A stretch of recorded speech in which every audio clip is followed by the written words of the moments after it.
Hi, I'm Kelly Cervantes, and this is Seizing Life, a biweekly podcast produced by Cure Epilepsy.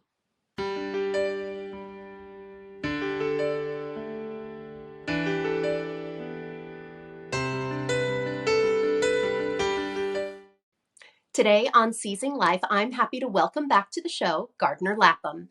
Gardner is a longtime advocate for epilepsy awareness and research and the recipient of the American Epilepsy Society's 2021 Extraordinary Contributions to the Field of Epilepsy Award.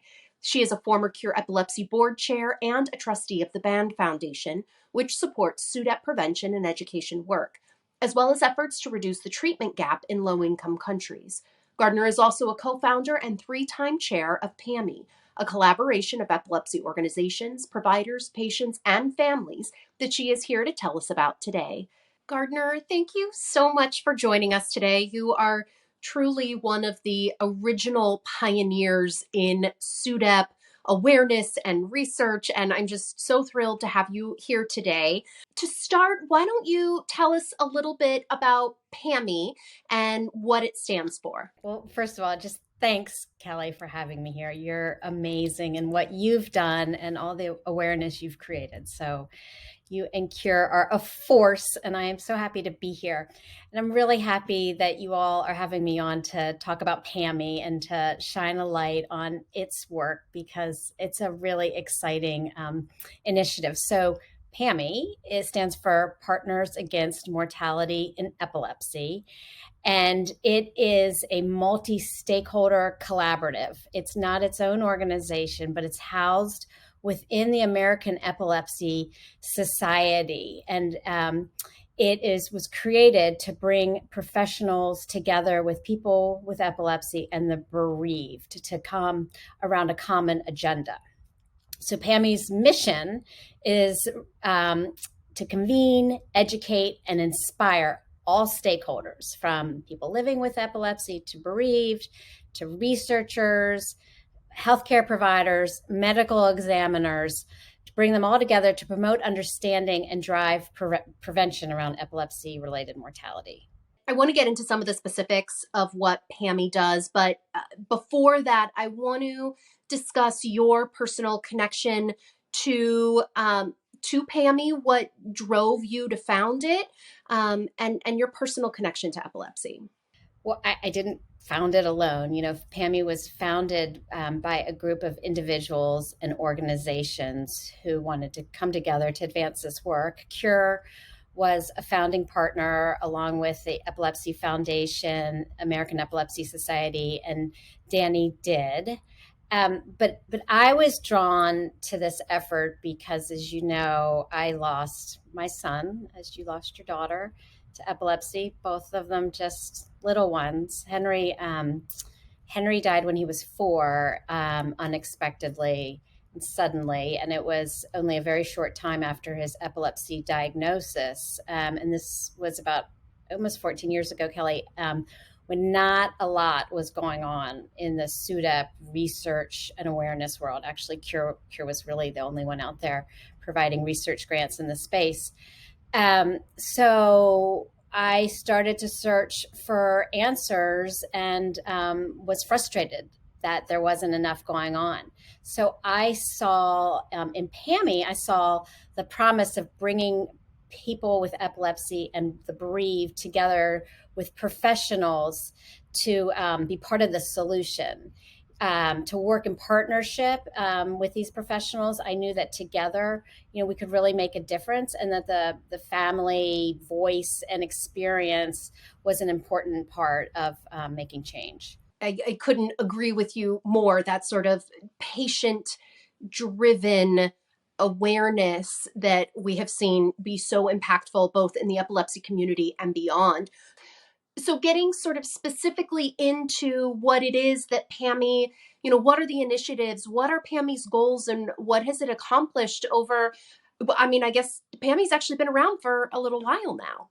Yeah, it has. It's hard to believe. PAMI's first meeting was 12 years ago. So PAMI started out as a conference that was held every 2 years. It was 2.5 days long. And its goal then was to create awareness and understanding around these issues. And in recent years, we have evolved to provide more educational and ongoing content. So we're still doing the conferences, and there will be one this year on December 1st in Nashville, the day before the AES annual meeting. But then we are going to continue to roll out more webinars. We started that effort last year, and this year we'll have a number of other webinars. So please check out our website, pamionline.org, to find out more information about the conference and the webinars. And then in addition to educational content, PAMI wants to evolve to convene partners and individuals to identify where are the gaps in the field and how can we work collaboratively to make progress on areas that are currently being overlooked. And for those who may not be aware, AES is the American Epilepsy Society, and they have a big meeting once a year with researchers and clinicians and presenting science and different studies. And it is a brilliant bringing together of epilepsy minds to really push that science forward. So it makes so much sense that PAMI would be housed within AES and would have their meeting in conjunction with that larger meeting. You know, we've talked a lot about SUDEP, unfortunately, on this podcast. It's not a comfortable topic, but I think those of us who have lived within this space for quite some time feel the urgency and the need for us to speak about it. But that is not the only way that someone can lose their life to epilepsy. What are the other ways that we see mortality in epilepsy? Okay, that is very true. Overall, people with epilepsy have a 3 times greater risk of dying prematurely than the general population. And PAMI really tries to focus on the preventable causes or the possibly preventable causes of mortality, and those are, as you say, SUDEP, but it's also suicide, status epilepticus, and then accidents. And so, people with epilepsy very often suffer from co-occurring psychiatric conditions, and the most common are depression and anxiety. And this is a horrible statistic, but attempted and completed suicides are estimated to be between 5 and 14% of people with epilepsy. So that's pretty significant and preventable often. And then there are accidents such as burns and car collisions and falls that put people with epilepsy at risk. And then, of course, there's status epilepticus, which is not common, but when it happens, it's a medical emergency that requires attention. It can lead to a brain death. And so that definition of status is a seizure that lasts longer than 5 minutes. And then, as you mentioned, SUDEP, which is the leading cause of epilepsy-related mortality. But I think what we've learned in SUDEP is a community has been created around this one area of mortality. And that is really meaningful, has been meaningful in advancing awareness and research and understanding. And so PAMI wants to shine a light on all of these mortalities and create a community for all of it. So often we just talk about pieces, but it's really important to look at all the mortalities. Well, and to that point, we recently had Dr. Elizabeth Donner on the podcast, and she was talking the statistic that 1 out of every 1,000 people with epilepsy will die of SUDEP each year. Do we have statistics for these other types of mortalities in epilepsy? Yeah, sure. I mean, there have been, some studies that give us an idea of prevalence and give us an idea of risk. But really, the gold standard is population-based surveillance. And that just doesn't exist for SUDEP or for other causes of mortality.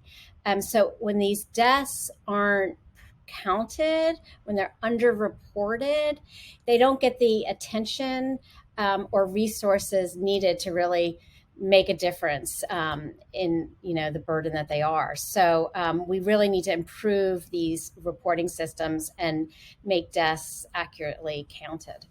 Well, and I can imagine how easily it is for those statistics to be skewed. You think about someone who has a seizure and drowns. Does it go on, does it get reported as a drowning? Does it get reported as drowning due to seizure? I'm not even sure what those categories are. I know that when I was finally able to look at my daughter's death certificate, even though she didn't die from a seizure, it gave me some peace to know that epilepsy was listed on her death certificate as one of the ultimate causes of her death. And I know that sounds bizarre, but there was comfort in me to know that she was being counted among that mortality and epilepsy in those statistics, because they do matter. To your point, it's important to have those statistics. It's important to have that accountability. No, that's absolutely right. Every death matters, right? And like you say, it's important for research purposes, for us to understand the scope of the problem so you can match up the resources to deal with the problem. But I think what you and I have experienced, and I have a hard time articulating it too, it's like you also want to know for yourself, you want to understand like why your loved one died. I felt Henry's death certificate, it was not sued up, and it really upset me. I felt like his death didn't matter, or it was in vain. Like it had to be counted the right way and named the right way. And I have heard many families over the years say the same exact thing. And there's a lot of work we need to do in developing stronger partnerships with the medical examiner community and the death investigator community to work together to figure out how do we address the barriers to their ability to accurately identify these deaths and then report these deaths. It's a real problem. Hi, this is Brandon from Cure Epilepsy. An estimated 3.4 million Americans and 65 million people worldwide currently live with epilepsy. For more than 20 years, Cure Epilepsy has funded cutting-edge, patient-focused research. Learn what you can do to support epilepsy research by going to cureepilepsy.org. Now back to Seizing Life.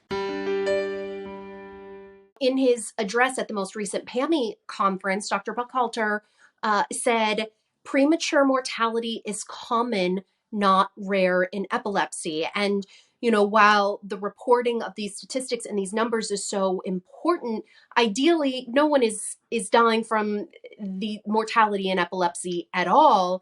To know that these deaths are common, not rare, can be very unsettling and anxiety inducing for patients and for families.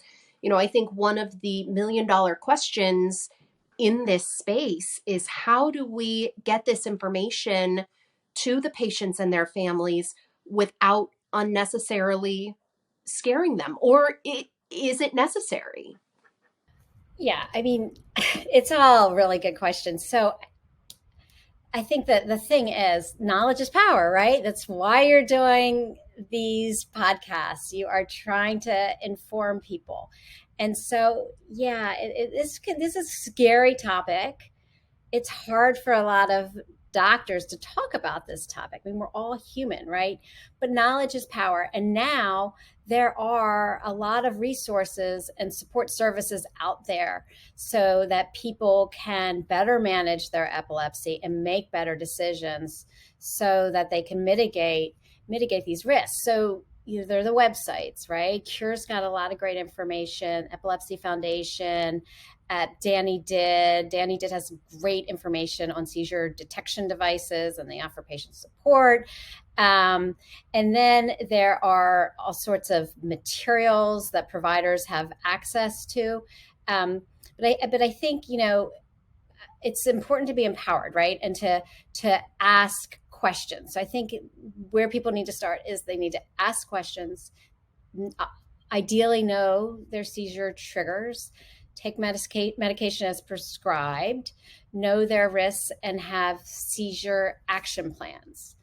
So I think when we're armed with information, it might not be as scary, and you can put your own risk, once you better understand it, into context. And yes, these aren't as rare as we may have once thought, but most people with epilepsy are also going to do really well. Right. Absolutely true. So what can be done? Because the best person to relay this knowledge, this information to patients and families is their doctors, right? So how do we make sure that the physicians are relaying this information? Yeah, it's another really good question. So it's interesting, research has been done to understand what do people want to know and when do they want to know it. And most individuals with epilepsy, families, caregivers want to know about these risks either at the time of diagnosis or shortly thereafter.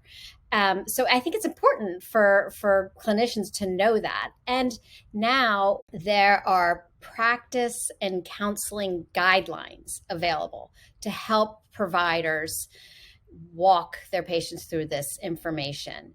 How do you counsel people on this? What are the important points? How do you assess risk? So there's a lot of information and the resources available to help providers do this well. And I think too, we're going to see over time that SUDEP and mortality risk education or counseling become quality measures. What does that mean?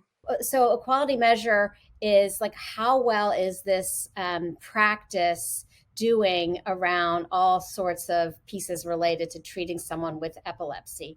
So you can go in and see, what percent of providers in this practice actually counseled their patients on epilepsy, on SUDEP risk or mortality risk. And if the practice didn't do well as a whole, or the individual provider didn't do well on that, then there are systems in place to improve the care, to circle back with that team or that provider and say, hey, you missed this, let's start doing this counseling better. So it's a very common way to assess how well medical teams are doing and taking care of their patients. So I think it's super exciting that this is going to be an indicator that people will be watching over time. That's incredible. I would love to see sort of that awareness of SUDEP and the various mortalities trickle down to, primary care physicians as well, or to pediatricians. I always think about, how little our epileptologists understand epilepsy. The further away from the specialty that you get, even less is known. I know. You're so right. And at the end of the day, not as many people make it to the specialists as they should. And so it's incumbent on all these providers to be able to point people towards the right information and educate them. So we've got a long way to go. So, leading me right into my next question, what are your goals and for PAMI? What would you love to see the organization accomplish in the near future and the distant future?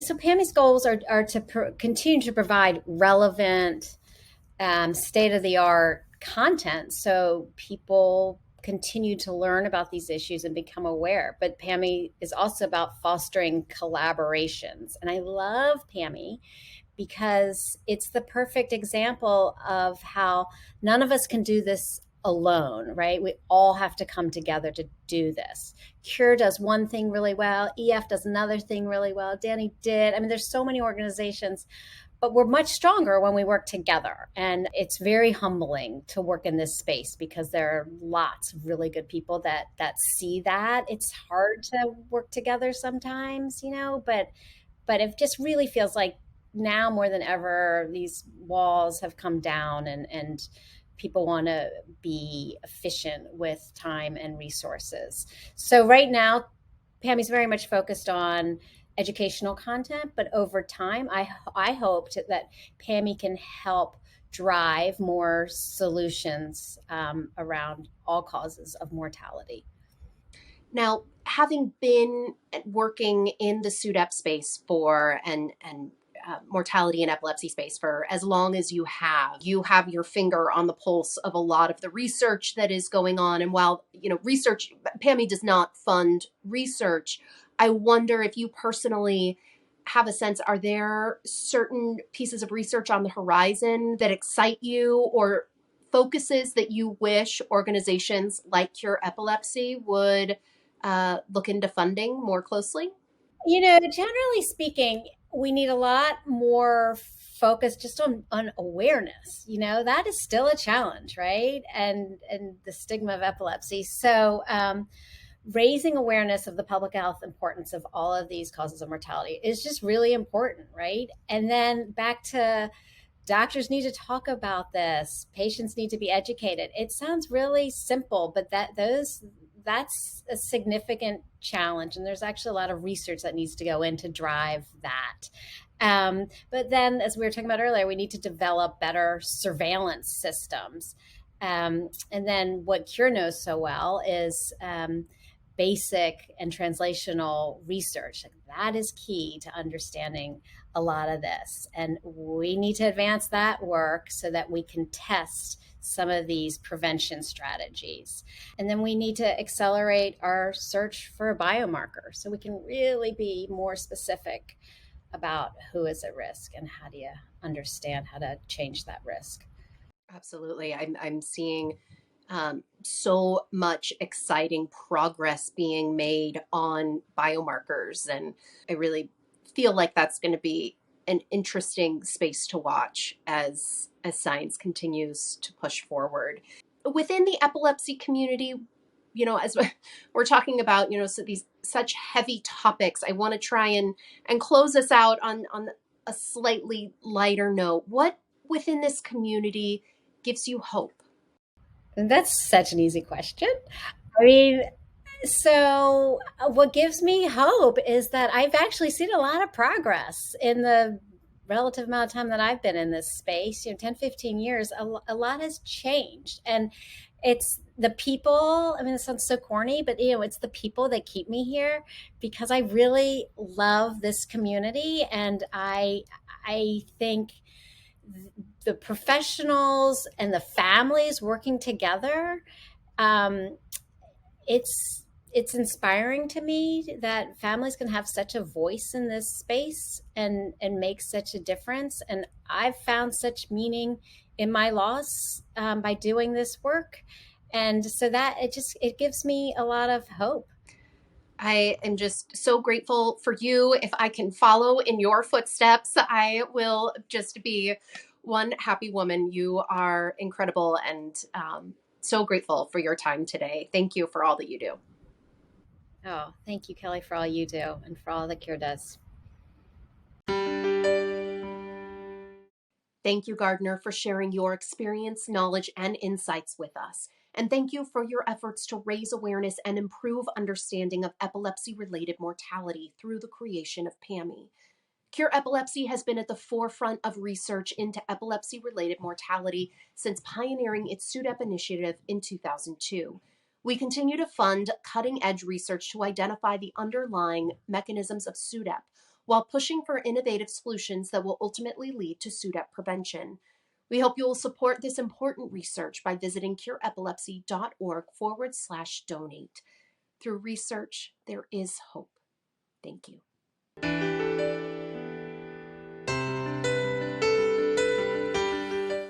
The opinions expressed in this podcast do not necessarily reflect the views of Cure Epilepsy. The information contained herein is provided for general information only and does not offer medical advice or recommendations. Individuals should not rely on this information as a substitute for consultations with qualified healthcare professionals who are familiar with individual medical conditions and needs. Cure Epilepsy strongly recommends that care and treatment decisions related to epilepsy and any other medical conditions be made in consultation with the patient's physician or other qualified healthcare professionals who are familiar with the individual's specific health situation.